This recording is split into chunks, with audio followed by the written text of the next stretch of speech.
Hey everyone. So yesterday I talked about the story, I guess you could say I broke the news that on the Australian Defence Force website, the military was basically showing some of the exercises that they did to actually train people train their soldiers, train their military police for when they go into a protest zone or a war zone and they need to protect military assets.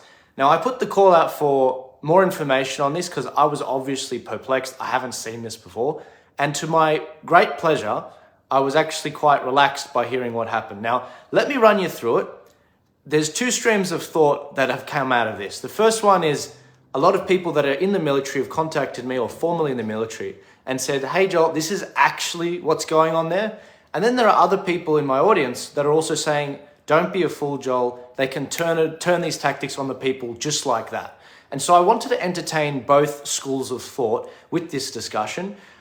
I really don't want a fact check written about me by the Australian Associated Press. This is truly an opportunity for us to actually learn something about our military, but also understand why people like myself in the western suburbs of Sydney, part of the 12 LGAs of concern that were locked down, understanding why people are on edge and why we're really unhappy with the way the government has managed things the last few years. So you might remember these scenes that I showed you yesterday. This is what would you call it? A testudo, Roman-style shield wall. This is where the military is sort of using a dog to go after one of the protesters, simulating a protest in Tamworth. And as you can see here, there's a video here where they actually roll a tire into the shield wall to talk with to actually challenge the shield wall.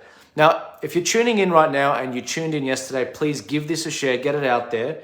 The last thing I want is for people to be freaking out because of my segment yesterday and thinking that, a lie travels halfway around the world before the truth puts its boots on.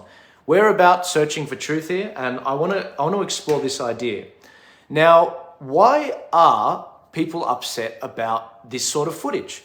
Well, as you know, over the last few years, we've had some pretty crazy stories come out from Australia to the rest of the world where our military has played a role in the management of the pandemic.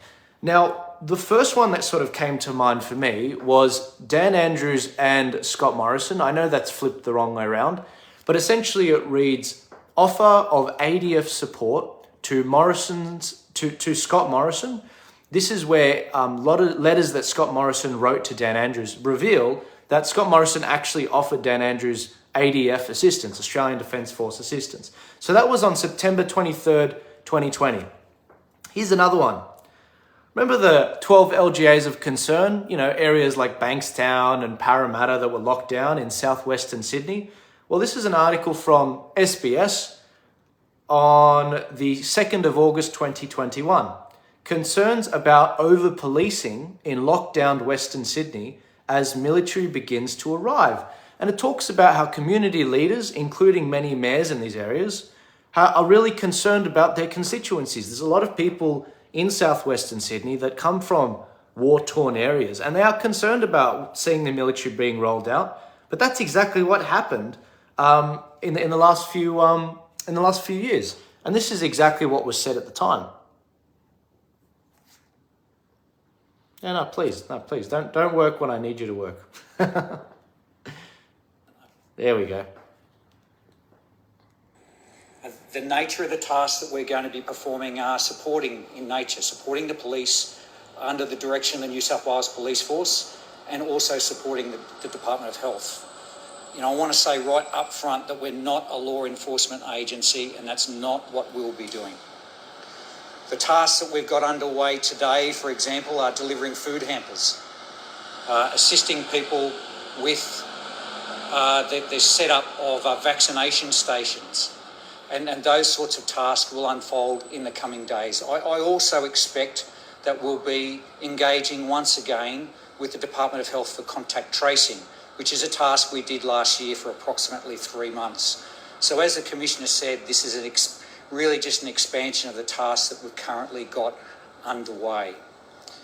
I expect that those tasks will develop in the coming weeks as stated. At the moment, we have approval for up to 300 people and for approximately 6 weeks.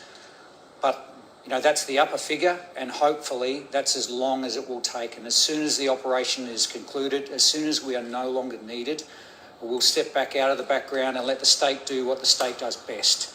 But I just want to stress up front once again, we'll be under the control of the New South Wales Police.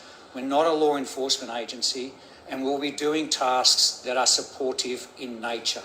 What you've got with the Defence Force is a disciplined, capable organisation that's vaccinated, that's tested, and it's compliant, and it's able to do a range of tasks that will take the pressure off the police, take the pressure off the Department of Health and other organisations, so they can get out and do what they do best. That's all I have. Thank you. There you go. So look, that was about how, in New South Wales, they were playing a supportive role in 2021. That was what they were saying. Now, we are a bit worried because overseas we do see, things like Agenda 2030 and other countries using the military in similar fashion, locking people down. China, for example, welding people in their houses, using drones and artificial intelligence to go after people. I mean, of course, people are on edge right now. But I want to go to the other side of this now. So a lot of people are saying, Joel, don't be a fool. This is something that they could, at the flick of a switch, change their mind on and actually say, yep, we're going to use these tactics on the people. The other side of it, and I'm so glad I had a bunch of former military people reach out to me. One person in my DMs said this, and I've left this in the comment section of the last video. They said, Joel, mate, the ADF has always done riot training. It's nothing new. The members in the photo training are the military police with infantry soldiers acting as the rioters. The reason they do it is overseas, the MPs are the ones called on to assist police and military forces dealing with the breakdown of law and order in war zone. Hope that helps for some context.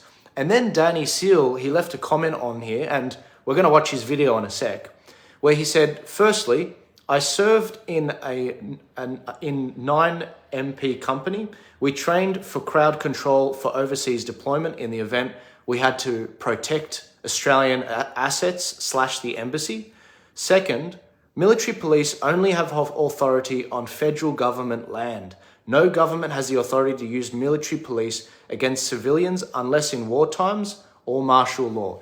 And I strongly recommend, if you want more context on that, Danny Seal did talk about that in this video, which I might play a little bit of. But he makes the point that everyone's freaking out, and this is exactly a bit more of an explanation. Right? My last few years in the army were with the military police, so I understand exactly what's going on. This has been going on forever.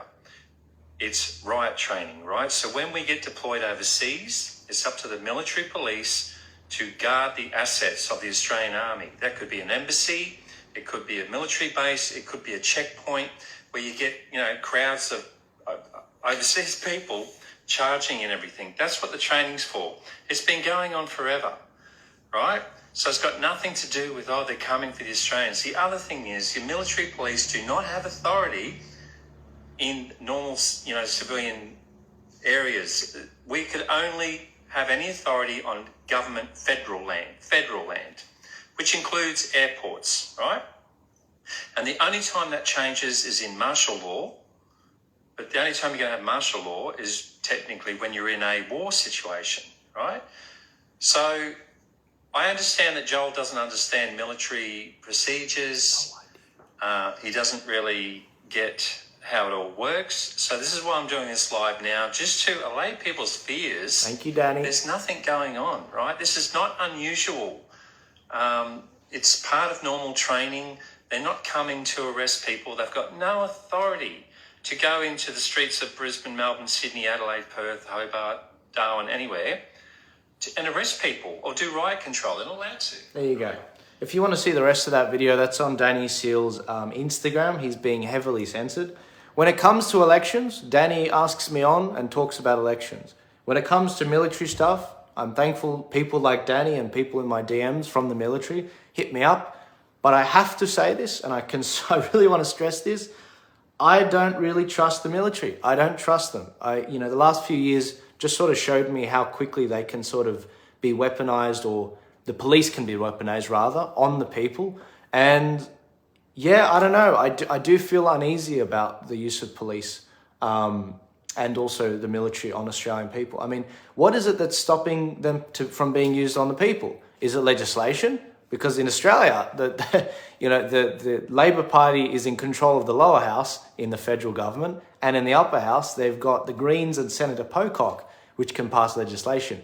In a real emergency where martial law is warranted, maybe a climate lockdown situation, maybe it's conceivable they do something like that. Look, I don't know. I trust what Danny is saying, and I trust what a lot of people are saying from the military that have reached out to me, but I'm with you guys, a lot of you guys on this. I am uneasy about this.